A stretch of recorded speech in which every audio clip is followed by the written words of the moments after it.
28 సంవత్సరాల experience evidence based గల ఆయుర్వేదిక multi speciality hospital KSCSC hospital మన హైదరాబాద్ లో. సో మరి మీరు మీ ఫేవరెట్ మీ ఫస్ట్ హీరో మిస్ అవుతారా? చాలాసార్లు ఉదయ్ తలుచుకున్నాను. కిరణ్. ఎందుకంటే యాక్చువల్గా ఈ సినిమా అప్పుడు ఎక్కువ సార్లు తలుచుకున్నా. ఇలాంటి క్యారెక్టర్ కి ఇందులో బాగుండేవారా? క్యాథరిన్ హస్బెండ్ ఉంటే వాడే నా ఫస్ట్ చాయిస్ అయ్యి ఉండేవాడు. ఉదయ్ కిరణ్ ఎందుకంటే అప్పుడు ఆ క్యారెక్టర్ డిజైన్ అన్ని ఇంకొకలా ఉండే. ఆ అమ్మాయితో ఒక మంచి రొమాంటిక్ సాంగ్ ఉంది, అన్నిటికీ సెట్ అయిపోయాయి. అన్నిటికీ సెట్ అయిపోయేవాడు. ఒక హీరో ఇమేజ్ ఉండేది, వాడి ఎమోషన్స్ బాగుంటాయి అంటే నాకు వర్క్ వైజ్ కంఫర్టబుల్. 100% ఈ సెట్ లో చాలా సార్లు నాకు వాడు గుర్తొచ్చాడు. ఎప్పుడు లాస్ట్ కలిసారు స్వామి ఆయన? ఆయన ఉదయ్ కిరణ్ అతను, గారిని. ఒక 6 days బిఫోర్ ఈ పాస్ట్ అవే కలిసారు.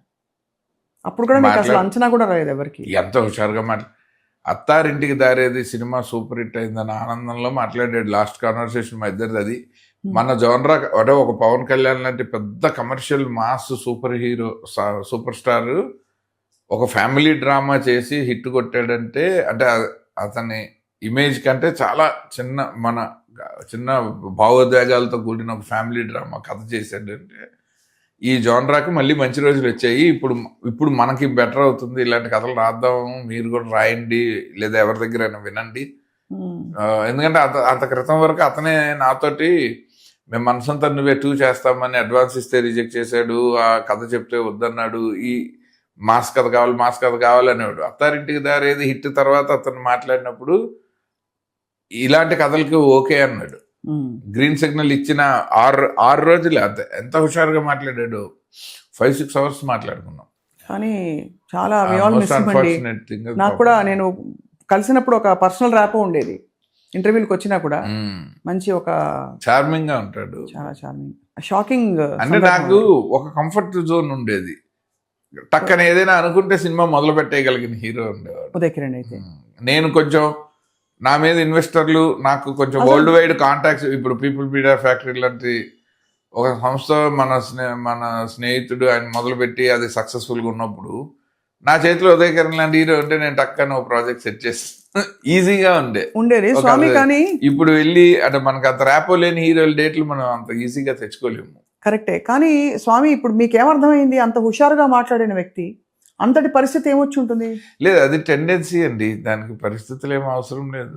అది న్యాచురల్ టెండెన్సీ. అది దానికి spur of the moment decision. అది it is wrong decision made in అంటే ఇన్స్టెంట్ డెసిషన్. అది దానికి పెద్ద స్కీము తవ్వుకుంటూ వెళ్ళే బాధలు ఏమి ఉండవు. ఎందుకంటే అవన్నీ బాగానే పాస్ అయిపోయాడు. అప్పుడంతా ఏం చేయలేదు. తర్వాత మంచిగా సినిమాలు చేశాడు, పెళ్ళి అయింది. హ్యాపీ మూమెంట్స్ వచ్చాక చేస్తాడన్నది ఎక్స్పెక్ట్ చేయం కదా. సాడ్ మూమెంట్స్ అన్ని పాస్ చేస్తే సాడ్ మూమెంట్స్ ఉన్నప్పుడు చేయాలి లైఫ్ లో. ఇవాళ అందరూ పార్లర్ ఎక్కడ డ్రా చేస్తారంటే అక్కడ సుశాంత్ సింగ్, ఇక్కడ ఉదయ్ కిరణ్ అంటే వీళ్ళకి ఇండస్ట్రీలో లేదు mind set. Nothing related to industry. ఆ ఇండస్ట్రీలోకి వచ్చి ఇంత సూపర్ స్టార్డమ్ చూసి ఈ డెసిషన్ ని వాళ్ళు ఓవర్కమ్ చేయలేకపోయారనే నా కోపం. అదే కోపం. మనకి బ్యాడ్ నేమ్ అంటే మొత్తం ఇండస్ట్రీలో బయట నుంచి వచ్చిన వాళ్ళందరికీ ఇది అసలు ఒక సేఫ్ ప్లేస్ కాదని ఒక బ్యాడ్ రిఫ్లెక్షన్ ఇచ్చారన్నది నా బాధ. అంటే మన డిగ్నిటీ ఆఫ్ లేబర్ పోయింది కదా. కరెక్టే. చాలా మంది కొత్త కుర్రాళ్ళు వచ్చి నాలాగా నేను మా ఇంట్లో ఒప్పించినట్టు ఎవరైనా ఒక కుర్రాడు ఇంట్లో ఒప్పించి వద్దాం అనుకున్నాడు అనుకోండి, ఈ జనరేషన్ లో ఫస్ట్ ఎగ్జాంపుల్స్ ఇవి చెప్తారు. కరెక్ట్. అది తప్పు కదా అంటారు నేను. అలా కానీ తను తొక్కేశారు. ఎవరైనా తొక్కలేదండి. మళ్ళీ ఇక్కడ ఏముందండి, మీకు తెలియదు. ఆపర్చునిటీలు మనం క్రియేట్ చేసుకోవటమే. అంతే. మనకు వస్తాయి, మనం చూడం వాటిని. అతనికి వచ్చేగా నేనే చెప్పాగా మనసంతా నువ్వే 2 చేస్తామని ప్రొడ్యూసర్లు వచ్చారే అడ్వాన్స్ పట్టుకెళ్ళి అతను చేయను అన్నాడు. సో ఒక ఆపర్చునిటీ నాకు చేసినట్టే. సో ఆపర్చునిటీ లేవని ఈ డెసిషన్ ఎవరు తీసుకోడు. అదే ఏదో నాకే తెలిసి ఈటీవీ వాళ్ళు అతనికి బ్రహ్మాండమైన ఆఫర్ ఇచ్చారు. ఫస్ట్ రియాలిటీ షో అతనితో చేద్దాం అనుకున్నారు వాళ్ళు. నా సమక్షంలోనే జరిగింది ఆ డిస్కషన్. యుఎస్ ట్రిప్స్కి ఎంతమంది అడిగారో నన్ను. అతను ఒక్కసారి వస్తే బ్లాంక్ చెక్ ఇస్తామన్నారు ఫ్యాన్స్. సో అతను నేను వెళ్ళనండి అంత దూరం. మైండ్ సెట్ మీరు అన్నట్టు. మైండ్ సెట్ అది చాలా బాధాకరం. ఏదైనా కుటుంబానికి ధైర్యం ఉండాలి జీవితకాలం పాటు. అలాగే అతని ఫ్యాన్స్ కూడా ఇంక్లూడింగ్ మీ అందరూ అడుగుతారు మనసంతా నువ్వే రిలీజ్ ఎప్పుడైనా. అన్ని సినిమాలు చేద్దాం కదా స్వామి. అన్ని సినిమాలు అది ప్రొడ్యూసర్ కాల్. అది ఎందుకంటే 4K లో కన్వర్షన్ చేయాలా, మళ్ళీ రిలీజ్ పబ్లిసిటీ. ఇప్పుడు హీరో రన్నింగ్ లో ఉంటేనేమో అతని అభిమానుల కోసం రిలీజులు చేయటం ఈజీ. అసలు హీరోయే లేడు ఇప్పుడు, ఆ ప్రొడ్యూసర్కి ఏమి లాభం కనపడదు దాని మీద పెట్టే ఇన్వెస్ట్మెంట్ తప్ప. అంటే ఒక మంచి సినిమా అది ఇంకా అది ఇంకా సోషల్ ప్లాట్ఫామ్స్ లో ఉంది కదా, జెమినీలో ఉంది, ఎప్పుడు కావాలంటే అప్పుడు చూడొచ్చు. అయితే ఫుల్ క్లారిటీతో ఉన్నారు మీరు మొత్తం అన్ని. నాకేముంది అంటే ఇంకా అంతే, అంటే అర్థమైంది మీకు. మన ఎమోషన్ కి ఏదో ఒక అది జరగలేదంటే ఏదో ఒక రీజన్ వెతుక్కోవాల్సిందే కదా లైఫ్ లో. అవును, లేకపోతే ఉత్తిన ఎమోషన్ తో ట్రావెల్ చేయలేము. పర్ఫెక్ట్ గా చెప్పారు స్వామి. మీరు కూడా చాలా ఎప్పటికప్పుడు కష్టాలు పడుతూ మీ ఓన్ పాత్ మీరు చూసుకుంటూ ఇంతవరకు వచ్చారు. రాబోయేది ఇది ఒక టర్నింగ్ పాయింట్ అయ్యి మీ నుంచి ఒక థ్రిల్లర్ బొనాన్జా రావాలి, వరుస పెట్టని కోరుకుంటున్నాం మేము. Thank you so very much. మీరు నిజంగా మనస్ఫూర్తిగా అంటున్నమాట. బికాజ్ మీరు ఒక చాలా మంచి అద్భుతం చమత్కారం ఉండే టెక్నీషియన్, ఒక డైరెక్టర్, ఒక రైటర్, ఇంకా గొప్ప సినిమాలు తీశారు. ట్రెండ్ సెట్టింగ్ సినిమాలు మీ నుంచి వస్తాయని ఇంకా ఆశిస్తున్నాం మేము. That we will. మీరు మాత్రం పాటలు పాడాలి, మీరు ఆపకండి. ఈ జర్నలిజం లో మీరు చాలా బిజీ అయిపోయి నెగ్లెక్ట్ చేస్తున్న. ఇంత పొగుడుదారు ఒక్క అవకాశం ఇవ్వలేదే అండి. నేను సినిమాలు చేస్తున్న పేజ్ లో మీ కైండ్ ఆఫ్ సాంగ్ వచ్చినప్పుడు ఫస్ట్ మీరే ఉంటారు అందులో. మీకు చాలాసార్లు నేను లేకపోతే చెప్పను కదా ధైర్యంగా. భక్తిపరమైన భక్తి రస పాము సినిమా తీశారు, అంతకంటే అందులో అసలు భక్తి లేదు. పాము చాలా రియలిస్టిక్ కథ, అది భక్తే లేదు అందులో. అసలు మీ పాటలే ఫస్ట్ ఆఫ్ ఆల్ లేవు, డబ్బింగ్ అని చెప్పించండి మేము. పాము ఇన్నర్ వాయిస్ పెట్టి అది బాగుంది. లేదు, మీ పాట డెఫినెట్ గా నేను పిక్చరైజ్ చేస్తాను. నాకు ఎప్పటి నుంచో కోరిక. మీరు చాలా నేను చాలా సార్లు మీతో ఫేస్బుక్ లో కూడా పెట్టాను. మీది మాయామోహం ఒకటిను, ఇంకోటి ఉంది అదేంటి భావయామి. ఆ పాటలు ఇదివరకు కోవిడ్ టైంలో సూర్య నమస్కారాలు చేసేటప్పుడు మీ ఆల్బమ్ పెట్టి చేసేవాడిని.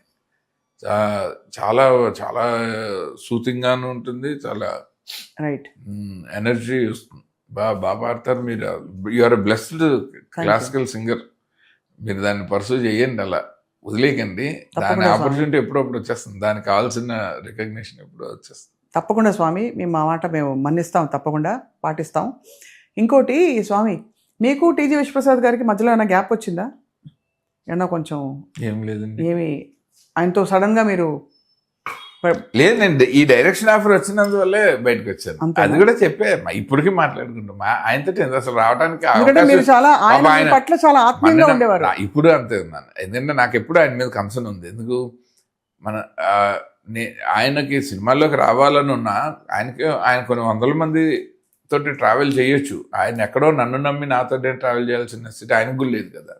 అండ్ అలాగే నేను కూడా ఆయనకి వ్యతిరేకమైన డెసిషన్లు కానీ వ్యతిరేకమైన పనులు కానీ నేను చేయలేదు. సో నేను ఎథికల్గా కరెక్ట్గా ఉన్నాను, ఆయన ఎమోషనల్గా కరెక్ట్గా ఉన్నాడు. ఇద్దరం మంచి ట్రావెల్ మాది. నాకు ఎప్పుడైనా కార్పొరేట్ సిస్టమ్ మీద కొన్ని సినిమా వాళ్ళకి కార్పొరేట్ సిస్టమ్కి మధ్యలో గ్యాప్స్ వస్తాయి. అది ఆయన మీద కాదు, అది ఆ విధానం ఉంటుంది. పని జరిగే విధానంలో కింద లేయర్స్లో పనిచేసే వాళ్ళు ఉంటారు కదా, నాకు వాళ్ళ మీద కోపం. అదే వాళ్ళు సరిగ్గా పని చేయకపోతే ఆయనకు కూడా నష్టమే కదా అన్నది నాకు కన్సర్న్. అంతే తప్ప ఆయనతో అసలే. ఎందుకంటే నేను ఉండడానికి కూడా ఒక పాప, ఆయన చాలా మర్యాదస్తుడు, మంచి బిజినెస్ మ్యాన్, లైఫ్లో కష్టపడి పైకి వచ్చాడు. నాకు ఆయన జర్నీ మొత్తం తెలుసు. నేను ఆయన్ని ద్వేషించడానికి కానీ విమర్శించడానికి కానీ నాకు రీజన్ లేదు. ఫస్ట్ ఉంటే నేను వినగాను, కానీ లేదు, అసలు రీజనే లేదు. మరి పైగా నేను హ్యాపీగా వాళ్ళ ఇంట్లో, మీరే చూసారు కదా వాళ్ళ ఇంట్లో ఎంత బాగా చూసుకున్నారు. మీరు వచ్చారు కదా కదా సియాటర్లో, చూసాను. ఎంత క్లోజ్ గా ఫ్యామిలీ మెంబర్ లాగా ఉండే. అలా ఇంకా గొడవ. స్వామి శరణం. అందరూ సర్వేజన సుఖినో భవంతు. మనిషికి శాశ్వత వైరుధ్యాలు అసలు ఉండకూడదండి, ఉపయోగం లేదు. జస్ట్ మరి ఏ కారణంతో వాళ్ళు కలిసి పనిచేయాలి, కలిసి పనిచేయకూడదు అంటే కేవలం ప్రాకృతిక పారిశ్రామిక అవసరాలు తప్ప ఏమి నిర్దేశించకూడదు. అంటే మీరు కూడా ఆల్మోస్ట్ పని చేయాల్సి వచ్చి ఉండేది కదా. అవును, మాతో అప్పుడు మేము ఇప్పుడు నెక్స్ట్ చేస్తాగా నాకు పాట పాడతాను, యాక్ట్ చేస్తాను. మంచి అయ్యప్ప భజన పాడితే మీరు పాడాలి, మేము వినాలి. మీరు పాడితే మాకు గిఫ్ట్, మేమేం పాడతాం. సరే ఒక్కసారి అయితే మీరు పుస్తకం పెట్టి కూర్చున్నారు అంటే నేనేమన్నా మీకోసమే పెట్టాను. గట్టి ప్రశ్నలు అడిగితే మీరు రెఫర్ చేసి చెప్పడానికి ఏమో మీరు ఇందులో అంత అంటే నేను రెఫర్ చేసేంత గట్టిగా ఏమో అడగలేదు. మరి ఇందులో మీకు మంచి భజన తీసిస్తాను. నేను భక్తినే నమ్ముతాను స్వామి. అవును, ఆ భక్తి ఉంటే ఎక్కువ నాలెడ్జ్ కంటే కూడా knowing more important. Exactly, correct అండి. నేను I believe in that. Theory కంటే ప్రాక్టికల్ ప్రాక్టికల్ గా పాటించేటప్పుడు మీ అనుభూతే మోర్ ఇంపార్టెంట్, అది చెప్పారు. అదే మాకు 10,000. హరివరాసనం విశ్వమోహనం హరిదధీశ్వరం ఆరాధ్య పాదుకం హరివిమర్దనం నిత్యనర్తనం హరిహరాత్మజం దేవమాశ్రయే. శరణమయ్యప్ప స్వామి శరణమయ్యప్ప, శరణమయ్యప్ప స్వామి శరణమయ్యప్ప. నేను ముఖ్యంగా మీకు చెప్పాల్సిన విషయం ఏంటంటే 18వసారి అయ్యప్ప దీక్ష. ఎవ్రీ టైము జేసుదాస్ గారు నాతో ఉన్నారు, కేజే యేసుదాస్ గారు. ఆయన లేకుండా నా దీక్ష లేదు ఇవాళ వరకు. పొద్దున్న లేచింది అయ్యప్ప స్వామి సుప్రభాతం నుంచి ఆయన పాటలు కంటిన్యూస్గా ప్లేలిస్ట్లో ఉంటాయి. నాకు ఫస్ట్ అయ్యప్ప స్వామి మహోత్సవం సినిమా చూసినప్పుడు అసలు యాక్చువల్గా దీక్ష నియమాలు కానీ దీక్ష కానీ అయ్యప్ప స్వామి జీవిత చరిత్ర కానీ తెలిసింది కేవి మాధవన్ గారు. అప్పుడు ఆ పాటలు ఎక్కువ వినేవాడిని. ఆ తర్వాత ఈయన వాల్యూమ్ 1 శరణు తరంగిణి అని, వాల్యూమ్ 2, వాల్యూమ్ 3 రిలీజ్ చేస్తే అసలు ప్రతి సాంగ్ ఒక ఆడిముచ్చండి. ఎస్పెషల్లీ పడుకునేటప్పుడు పూజ అయిపోయాక సాయంత్రం ఈ హరివరాసరావు ఆయన వాయిస్లో వింటున్నప్పుడు, అలాగే ఒక ఏడాది నేను వెళ్ళినప్పుడు ఆయన లైవ్లో అక్కడ పెర్ఫామ్ చేశారు హరివరాసరావు. ఎంత అదృష్టం అది అసలు అలా లైన్లో నుంచి ఆయన పాడుతుంటే దర్శనం చేసుకుంటుంటే అదొక డిఫరెంట్ ఫీలింగ్. ఆయన నాతోటి నాకు ముఖ పరిచయం లేదు, కలిసింది లేదు, ఏం లేదు. బట్ ఆయన లేకుండా నా దీక్ష లేదు. ఆయన ఖచ్చితంగా తలుచుకోవాలన్నమాట. నిజంగా ఆయన లేకుండా నా శబరిమల దీక్ష లేదు. నేను పొద్దున్న సాయంత్రం ఆయన ప్లేలిస్ట్ లేకపోతే లేదు. చాలా చక్కగా పాడారు అసలు. స్వామి శరణం. Thank you sir. అలాగే మనం మళ్ళీ సినిమా రిలీజ్కి ముందు మీ క్రూతో పాటు ఎవరెవరు అందుబాటులో ఉంటే సినిమా ఇంటర్వ్యూ చేద్దాం. మీ పాముతో పాటు పామును కూడా ఇంటర్వ్యూ తీసుకురావాలని చెప్పి మేము. వాయిస్ మీదేగా, మీరే అంటే లేదు మీరు వాయిస్ ఇచ్చింది అప్పుడు ఆ పని కాబట్టి మన వాయిస్ ని విరమించుకుంటాం. స్త్రీ పాము కాదు కాబట్టి అది. అదే హీరోయిన్ ఓరియంటెడ్ కాబట్టి పురుష పాము అనుకున్నా నేను, జస్ట్ కాన్ఫ్లిక్ట్ సేక్ అంతే. సో తప్పకుండా హీరో అయితే 6 పౌండ్ పెట్టిద్దు. తప్పకుండా. అయితే ఏదైనా అయితే ఇది చాలా అంటే ఒక ఫ్యాసినేటింగ్గా ఉంది conceptually, and people want to watch. నాకు ఇలాంటి సినిమాలు ఇష్టం. తప్పకుండా మేము అందరం చూస్తాం స్వామి. అండ్ సినిమాకి ముందు మళ్ళీ మిమ్మల్ని పలకరిస్తాం. థ్యాంక్ యూ సో మచ్ అండి. థ్యాంక్ యూ స్వామి శరణం.